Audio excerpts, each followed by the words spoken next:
के सम्मान के लिए एक छोटा सा कार्यक्रम है जिसके हमारे जो कॉलेज जो आज इतना बड़ा हुआ है, जो हर कदम में हमारी साथ दी है, जो कॉलेज की हमारे जो डायरेक्टर हैं, लेकिन मायने में सही मायने में देखें तो एक बोलते हैं ना माँ, तो हमारे कॉलेज की जो हम सबकी माँ है डॉक्टर मीना मैडम आज हमारे पास उपस्थित हैं और उन्हीं का आशीर्वाद है हम सब टीचरों पर, आप सबों पर कि हम लोग दिनों दिन ये आगे बढ़ते जा रहे हैं, ये कॉलेज आगे बढ़ता जा रहा है।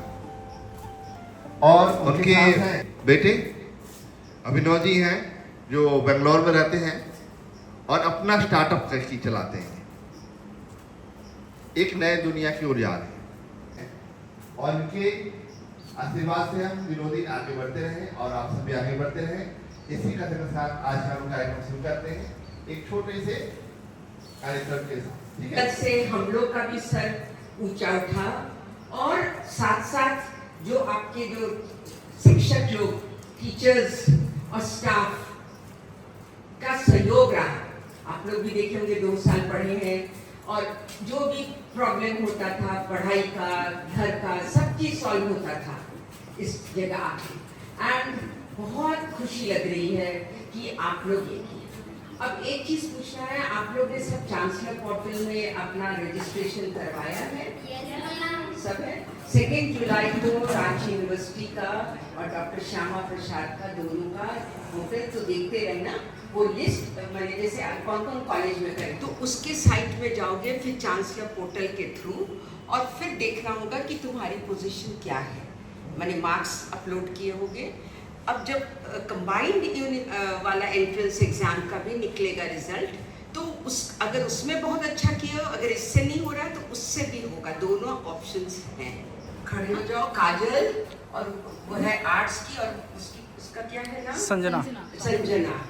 तो बहुत बहुत पहले तो तुम लोग हैं, आगे तुम लोग क्या पढ़ना चाह रहे हो? क्या के लिए? हाँ बोलो। तो उसके लिए तुम क्या सब्जेक्ट के लिए तुम भरी होगी ना? हाँ उसको दे दो। हाँ हाँ नहीं ग्रेजुएशन पॉलिटिकल पूछो क्यों कि अगर यूपीएससी तो अच्छा है बट एक ऑप्शन होता है ना स्कूल के भी, तो पॉलिटिकल साइंस का सीट नहीं रहता है तुम्हारे स्कूल में। हिस्ट्री लो, ज्योग्राफी लो, कुछ भी और लो। तुम आनंद सर से बात करना, मुझे भी नहीं मालूम था, हमको 2 साल पहले पता चला, किसी मेरे यहाँ थी तो वो पॉलिटिकल साइंस उसमें, तो यूपीएससी जेपीएससी हो जाए तो बहुत अच्छा, पर एक और ऑप्शन रखना चाहिए। तो पॉलिटिकल साइंस में उसको साइड सब्जेक्ट रखना, है ना? मैं कहना चाहता हूँ जैसे मैं हमको आगे पढ़ाई करना था, लेकिन अभी मेरा तैयारी नहीं है और तैयारी नहीं होने की वजह से हम कोई भी एग्ज़ाम नहीं दिए हैं। नहीं एग्ज़ाम नहीं दिए, मानते हैं। तो एक ऑप्शन है कि तुम ग्रेजुएशन का तुम भरे हो, चांसलर पोर्टल वगैरह में भरे हो? हम कुछ भी नहीं भरे हैं। हम अभी 1 साल का मैंने तुम चाहते हो कि तैयारी करें, तुम इंजीनियरिंग में जाना चाह रहे हो, इंजीनियरिंग के लिए तो तुम घर बैठ के कर सकोगे? घर बैठ के तो नहीं, लेकिन हमको घर से बाहर निकलना होगा कहीं जाके। अच्छा तुम हमसे बाद में मिलना, है ना, बात करेंगे, ठीक है।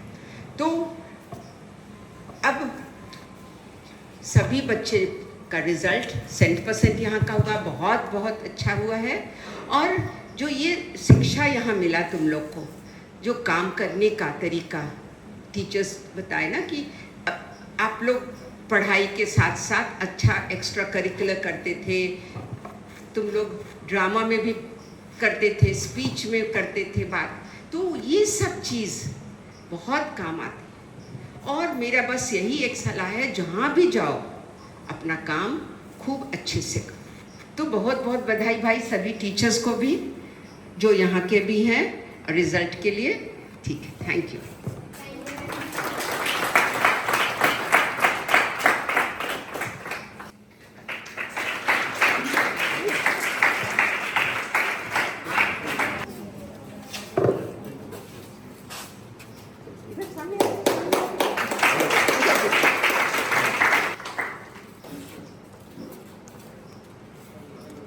टॉपर,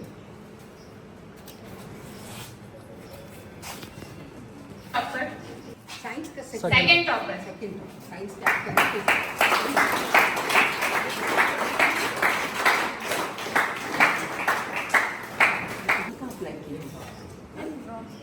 ड्रॉप करें तुम भी पढ़ो मेडिकल इंजीनियरिंग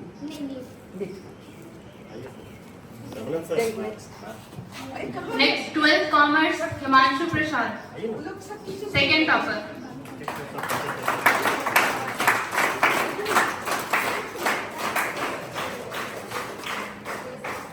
हिमांशु कहाँ गए? आइए आइए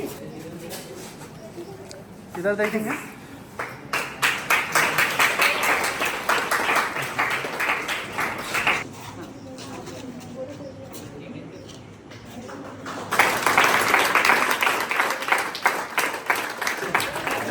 आइए आइए आप पढ़िए मैं बैठी हूँ। VIP एंट्री ट्रॉफी ले लो पहले। भाई ये मुस्कान है जो अभी 12th की है। 11th में जब थी साइंस में और छोटी मोटी सी प्यारी सी और हिंदी में था तो नहीं हम साइंस ही पढ़ेंगे। हम बोले बेटा तुम नहीं कर सकोगे जैसे है तुम आर्ट्स करके भी तुम कर सकती हो आगे। नहीं मानी 11th पास की और 12th में फर्स्ट डिवीजन लाई है 61%। मेरे तो इतना खुशी जो भी है ना फर्स्ट डिवीजन ले आई और मैं सबसे ज्यादा खुशी हमको इस लड़की पे कि ये दिखाता है कि तुम अगर कुछ सोच लो तो कर सकते हो। तो वही मेरा सब तुम लोग से ये है जो काम करो कभी मत सोचो नहीं एक बार नहीं होगा 2 बार नहीं होगा बट होगा। इससे सीखो। ये लड़की 11th में आई थी और अभी क्या है फर्स्ट डिवीजन आई। हमको सबसे खुशी तुम्हारा देखे ना हम तो पहले देखे कि भाई कोई फेल नहीं है। चलो बहुत अच्छा बहुत बहुत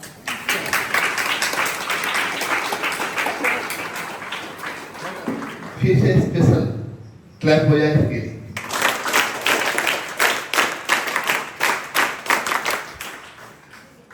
और जैसे इंटर कॉलेज में पास किए आप अच्छे नंबरों से और नए जीवन में भी आप शामिल हो गए हैं और आशा है कि आगे की पढ़ाई आप अच्छे से करेंगे। कॉलेज हमेशा आपके साथ खड़ा रहेगा।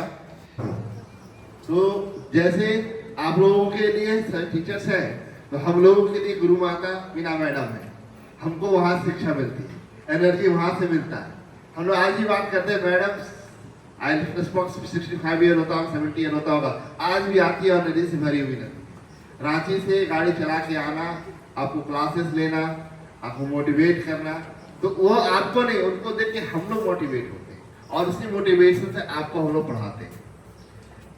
तो हमेशा याद रखेंगे कि ज्ञान के लिए गुरु का आना जरूरी है। तो हमारे लिए गुरु आप लोग गुरु माता भी बोल सकते हैं मीना मैडम और हमारे लिए गुरु पिता हमारे है कर्नल सर को आप जानते हैं। वो हमेशा हम साथ बना रहता है। निश्चित नहीं होगा तो निश्चित जैसे अभी काजल बोली कि हम IAS बनना चाहते हैं या फिर JPC का बात बोल रही थी तो क्या है क्लियर है। अब उसके लिए मेहनत करेगी निश्चित कर लिया कि हमको IPS बनना है तो भविष्य निश्चित है उसका बन सकती है। लेकिन ये कोई एम आपके पास नहीं है, निश्चित भविष्य को नहीं निश्चित किए हैं तो आप क्या करेंगे आप खुद बता दें। आज सुबह एक थॉट बोला जा रहा था समुद्र की लहर के बारे में। मेरी रिक्वेस्ट है जो आई थिंक दोनों जो टॉपर्स हैं आके या और भी कोई जो पास किए हैं कुछ साझा करना है तो आके बोलो आ जाओ। पिंटू काजल तुम्हें नाम याद है और भी जो भी हैं कुछ बोलना है जो बोलना है कि आपको कैसा लगा यहाँ क्या लगा और 2 शब्द बोल के आ जाओ। आओ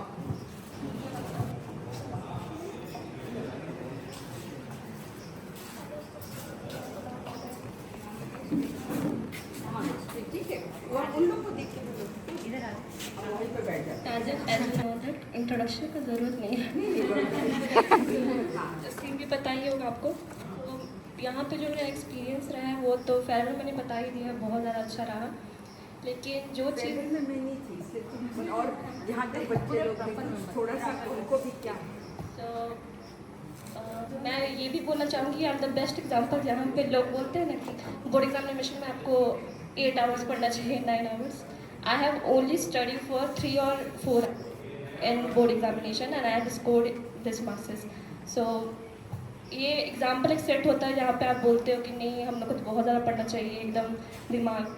तो ये चीज़ आप तो ध्यान रखोगे कि हार्ड वर्क से ज़्यादा स्मार्ट वर्क भी काफ़ी ज़्यादा काम आता है। And I applied this during my examination. सिर्फ लाइक रट्टा मार तो काम नहीं आएगा। अगर रट्टा मारते तो लाइक भी 11% ज़रूर आता है आर्ट्स में, ठीक है। 87 you will scored after a creativity and innovation. ये ऐसे नहीं आता। और जिसको भी लाइक डाउट होता है आर्ट्स में कि ऐसे मार्क्स आ जाते हैं, तो it's not about the like यहाँ पे रट्टा मारना नहीं होता है। यहाँ पे आप क्रिएटिविटी दिखाओगे कुछ। मैंने बहुत सारी चीज़ें करी थी, यूट्यूब से मैंने टिप्स लिया था इस परसेंटेज के लिए, लाइक बहुत सारे टॉपर्स के टिप्स लिए थे। ये मेरा खुद का कोई एक्सपीरियंस। शेयर करो उनके साथ। फॉर एग्जांपल आर्ट्स के लिए बेसिकली, ओके। हाँ, तो यहाँ पे क्या होता है ना कि आप एग्जामिनेशन जब देते हो तो वहाँ पे आप सिंपल आंसर मत लिखो, वहाँ पे आपको देना पड़ता है कि creativity, okay. I have drawed lot of structure in my examination. वहाँ पे क्या किया था, मैंने हर एक क्वेश्चन के लिए ब्रांचेस बनाए थे, ठीक है। और एक्सप्लेन करने से पहले एक ब्रांचेस वहाँ पे सारा मैंने टॉपिक एक्सप्लेन कर दिया था वहाँ पे।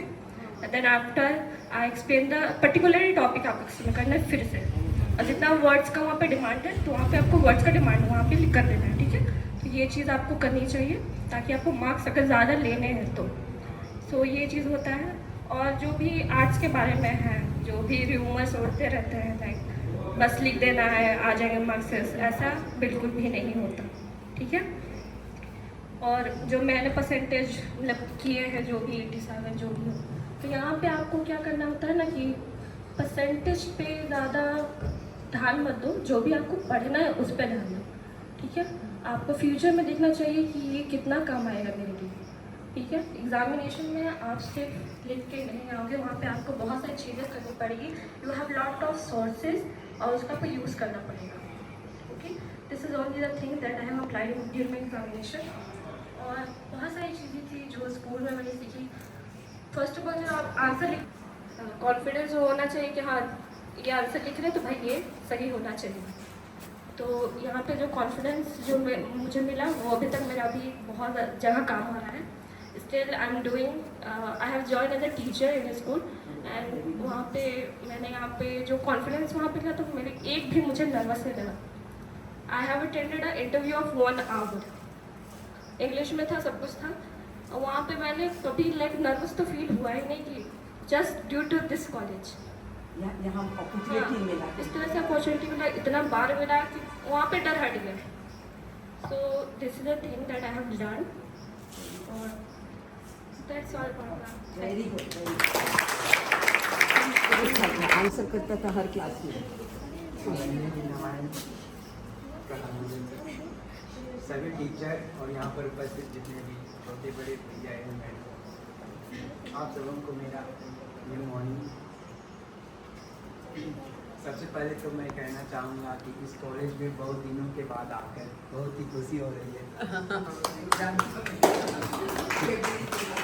हम एग्ज़ाम देने के बाद अपना गांव चले गए थे, तो बहुत दिन के बाद यहाँ आए हैं। तो यहाँ अपने बिछड़े हुए परिवार से मिलकर मैं बहुत ही खुशी फील हो रहा है अंदर से। तो मैं थोड़ा सा अपना जर्नी के बारे में बताना चाहूँगा। यहाँ जो 2 साल अपना टाइम स्पेंड किया, उसके अंतराल में मैं किस तरह से अपना पढ़ाई किया और कैसे हमें यहाँ के जितने भी टीचर थे वो कैसे सपोर्ट किए। तो सबसे पहले तो मैं यहाँ आया और उसके बाद मैं सबसे पहले अपने प्रधानाध्यापक प्रिंसिपल से मिला था। तो ये यहाँ के बारे में बताए थे कि यहाँ ये पढ़ाई होता है। और यहाँ जब पहली बार मैं स्कूल कॉलेज में आया था तो मुकेश सर ने हमें एक बात बताए थे कि यहाँ जितने भी बच्चे आते हैं सब कमज़ोर फील्ड से आते हैं और सब मतलब जो बहुत ही कमज़ोर होते हैं वही आते हैं इस कॉलेज में। और हम लोग जितने भी कमज़ोर बच्चे होते हैं उनको तेज़ बनाने का काम करते हैं, या इसको इस तरह से भी बोल सकते हैं कि यहाँ बालू से तेल मतलब सर बोले थे कि यहाँ बालू से तेल निकालने का काम करते हैं। तो ये जो वाक्य बोले थे ये हमें बहुत ही मोटिवेट करता है कि अगर सर ऐसा बोलते हैं तो करते भी होंगे। तो बाकी यहाँ जितने भी टीचर हैं बहुत ही सपोर्ट करते हैं, पढ़ाई में हो या फिर जितने भी मतलब एक्स्ट्रा कुछ भी चीज़ होता है सब में बहुत अच्छा से सपोर्ट करते हैं। Thank you. तो पहले तुम माइक के सामने बोल पाते थे नहीं ना? तो यहाँ आया ना तुम लोग की जो प्रोग्राम होती है इनकी ना तो बहुत अच्छा करते हो। चलो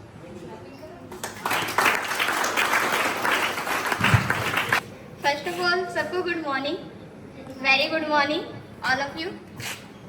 तो जैसा कि मैं इस कॉलेज की सेकेंड टॉपर रही हूँ साइंस स्ट्रीम की, कि जब मैं फर्स्ट टाइम आई थी यहाँ पे तो मतलब उतना कॉन्फिडेंस नहीं था मुझे कि साइंस में मैं कर पाऊँगी, क्योंकि उस टाइम फिजिक्स मेरा बहुत डाउन था।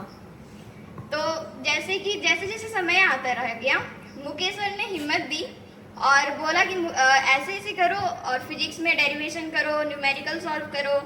तो उसी तरह से उनका बात मैं मानते रह गई और आज मैं फिजिक्स में मतलब उतना बेटर नहीं कर पाई, लेकिन फिर भी कम से ज़्यादा बेटर मतलब बीच में हूँ।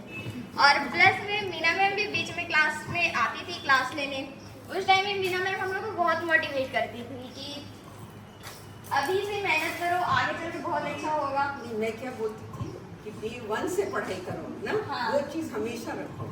डे 1 से पढ़ाई करना वो हम लोग भी बेकरार करके रखे और आज हम लोग यहाँ पर हैं। और इस कॉलेज में मतलब इतना अच्छा एक्सपीरियंस हम लोग को स्कूल लाइफ में नहीं हुआ जितना यहाँ पर 2 साल में हम लोग फैमिली बना के रखे हैं। मतलब एक फैमिली टाइप का यहाँ पर था। यहाँ पर बोल सके तो अगर हम लोग डीमोटिवेट होते थे तो हर टीचर लोग हम लोग को मोटिवेट करते थे, मतलब अच्छे तरीके से समझाना, मतलब एक बोल सके कि जैसे गाइडेंस का तो पीछे नहीं था, लेकिन यहाँ पर हर चीज़ के लिए गाइडेंस यहाँ पर सारे टीचर्स देते थे। मतलब मेरे फैमिली में तो गाइडेंस देने के लिए कोई नहीं था। मैं कुछ भी अगर डिसीजन लेती थी तो सारे टीचर से ही पूछती थी कि मैम ऐसे कर रहे हैं, क्या करना होगा, कैसे करें, हो नहीं पा रहा है। तो सर लोग समझते थे मेरी बात को और उसको मतलब समझकर मुझे सजेशन करते थे, तो मैं उसी को अप्लाई करती थी। और आप सबसे विनती करती हूँ कि इस कॉलेज का जो रिकॉर्ड रहा है उस रिकॉर्ड को बनाए रखें। और मुकेश सर जैसे आप लोगों को बोलते हैं कि ऐसे तैयारी करो, केमिस्ट्री में ऑर्गेनिक हार्ड करो और फिजिक्स में न्यूमेरिकल सॉल्व करो, आप बस मुकेश सर का बात मानिए, बहुत अच्छा स्कोर रहेगा। क्योंकि हम लोग भी साइडेड से कुछ नहीं करते थे, बस मुकेश सर का जो क्लास में किया हुआ पढ़ाते थे वो वही रात में जाकर हम लोग रिवाइज करते थे, बस और कुछ नहीं। तो आप सबसे है कि बस सारे टीचर्स का बात मानिए और डिसिप्लिन को बेकरार करके रखिए, क्योंकि इस कॉलेज का डिसिप्लिन बहुत सही है। जब फर्स्ट टाइम आए थे तो हम लोग को इस स्कूल कॉलेज के डिसिप्लिन के बारे में पता नहीं था। तो हम जब डिसिप्लिन हम लोग ने तोड़ा था तो सबसे पहले मुलाकात मिथुन सर से हुआ था। मिथुन तो बहुत स्ट्रिक्ट था। आई थिंक आप लोग में से कुछ लोग ही जानते होंगे मिथुन सर को, क्योंकि वो हम ही लोग के टाइम में चले गए थे, यहाँ से ट्रांसफर हो गए। तो बस मिथुन सर से मुलाकात हुई थी, उसी में हम लोग मिल गए। और जो उस टाइम से डांटे थे ना, उसके बाद से पता चल गया था कि इस कॉलेज का डिसिप्लिन क्या है। फिर उसके बाद आनंद सर का डांट नहीं खाई कभी? नहीं, आनंद सर के साथ में थोड़ा सा अच्छा से बन के रह रहे थे और आनंद सर कभी आते थे कॉलेज। और स्कूल में उनकी नौकरी हो गई। मिथुन सर रेगुलर थे तो उतना पता नहीं था स्टार्टिंग में, तो बस मिल गए थे उनसे, तो डांट मिली थी। फिर उसके बाद से हम लोग मतलब थोड़ा सा नॉर्मल हो गए और वही डिसिप्लिन को उनका सारा कुछ समझे, फिर डिसिप्लिन को बनाए रखें। तो बस आप लोग से विनती है कि डिसिप्लिन को अच्छे से बनाए रखें। आगे इस कॉलेज को बहुत आगे बढ़ाना है, ताकि आगे चल के ये भी बस ब्लॉक में है, आगे चल के इसको स्टेट में लाना है कि हाँ इस कॉलेज का भी कुछ है कि यहाँ का बच्चा लोग आगे है। तो बस आप लोग से यही है कि आप लोग अच्छा करें, हम लोग तो पास आउट हो गए करके। Thank you.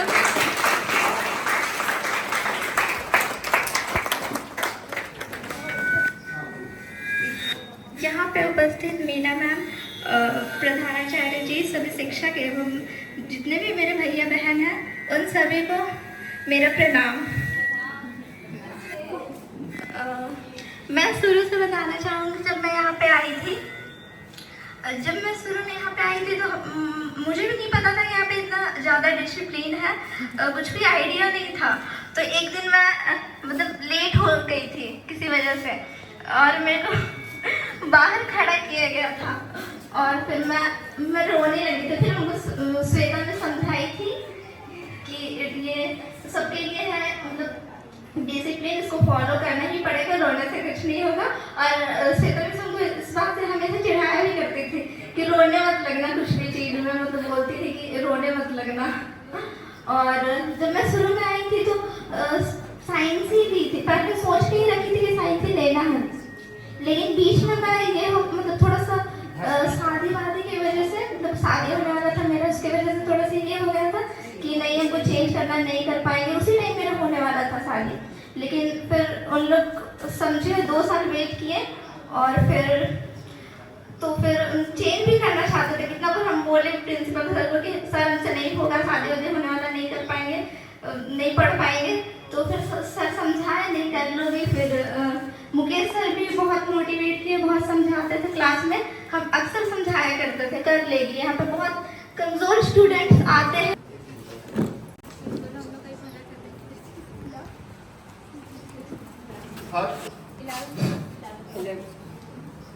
क्लास 11 के हैं रिमझिम कुमारी, हाजत में प्रदीप पुरा। आ जाओ। सेकंड आकांक्षा कुमारी, हाजत में भरत यादव।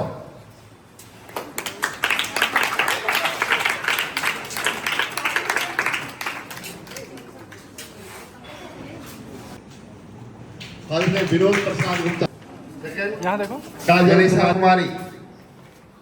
मनीषा कुमारी, हाजत में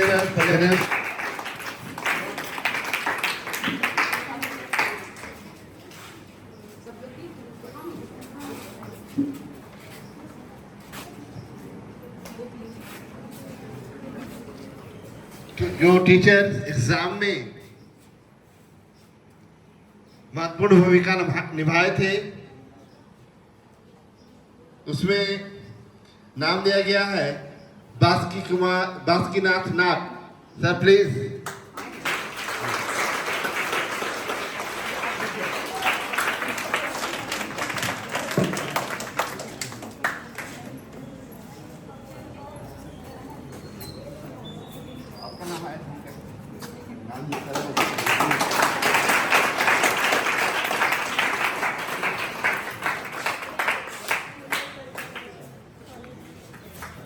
उन्होंने प्रिंसिपल इस कॉलेज का, क्योंकि वो उन्होंने एग्ज़ाम कंडक्ट करवाया, तो उनको भी ऑनर कर रहे हैं।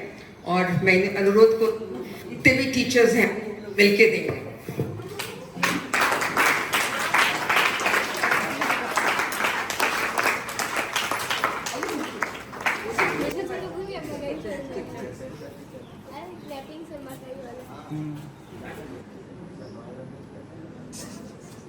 डिजाइन है।